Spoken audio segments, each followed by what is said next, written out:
Welcome to the 2020 New Testament Challenge. Today we're in John chapter 4.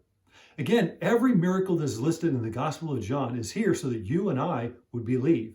The first miracle was that of turning water into wine. The second miracle is here in John chapter 4.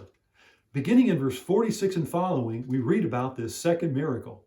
Beginning in verse 46, we read, "Once more Jesus visited Cana in Galilee, where he had turned water into wine. There was a certain royal official there whose son was sick. When this man heard that Jesus had arrived in Galilee of Judea, he went to him and begged him to come and heal his son who was close to death. Jesus agreed. And he said in verse 50, 'You may go, your son will live.'" I marked this part down in my Bible, underlined it, I even highlighted it. This is what it says.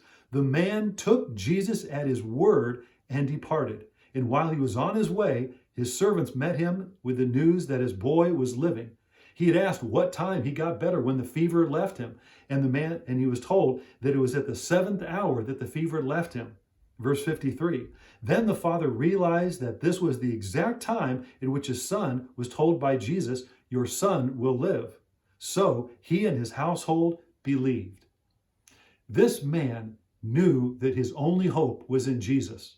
And so what did he do? He went to Jesus because he knew Jesus had the power. Jesus was able, and he believed Jesus at his word when he said, "Go, your son will live." In the first miracle, we had learned that lack is not a problem for Jesus. They had totally run out of wine, but Jesus turned water into wine. He took nothing and made something wonderful. Here, in the second miracle, we learn that distance is not a problem for Jesus. He does not even have to be on site to have a miracle take place. What did that father do? He simply took Jesus at his word. He believed that what Jesus said he would do.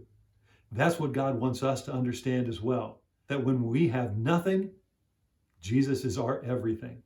And when distance seems to be a problem, when we seem so far away from the answer, with just a word from Jesus, everything can change. Lack is not a problem, and distance is never a problem for Jesus. So what do we need to do? Believe Jesus and take him at his word. Thank you for joining the 2020 New Testament Challenge.